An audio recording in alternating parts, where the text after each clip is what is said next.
এই ফুলগুলোর মতনই সুন্দর কিছু মানুষকে কিছু পচা ফুলের মতন কদর্য মানুষ খারাপ করে দেয়, তাদের জীবনটাকে খারাপ করে, ধ্বংস করে তাদের ছোট ছোট স্বপ্নকে, তাদের আকাঙ্ক্ষাগুলোকে, তাদের উচ্চাশাকে একদম নিজের পায়ের তলায় দিয়ে কুচলে দেয়।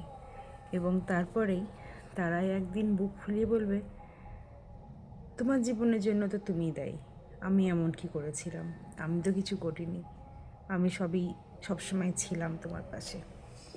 তো এরকম নার্সিসিস্ট টাইপের মানুষ আপনিও কি আপনার জীবনে দেখেছেন? যদি দেখেছেন তাহলে অনুরোধ একটাই, এই ধরনের মানুষদের থেকে 10 হাত না 100 হাত দূরে থাকুন।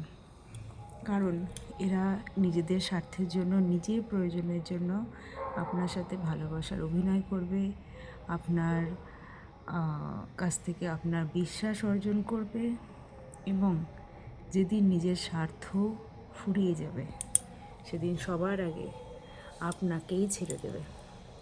তখন কিন্তু আপনাকে ছাড়তে একটুও তাদের দ্বিধাবোধ হবে না, তাদের তখন বিবেক কাজ করবে না, এবং যে কাজটা তারা করবে একই কাজ যদি আপনি করার চেষ্টা করেন, সব দোষ আপনার। তো বন্ধু, এরকম কোনো মানুষকে কি আপনি চেনেন? যদি চিনে থাকেন, please blocked him or her. ভালো থাকুন, সুস্থ থাকুন, পজিটিভ থাকুন। আর নতুন আর কি ভিডিও চাইছেন, কী ধরনের, কোন টপিকের উপরে?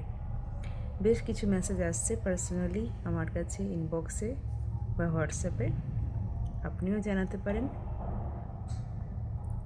দেখা যাক লাইফের জার্নি আমাদের কোথা থেকে কোথায় নিয়ে যায়।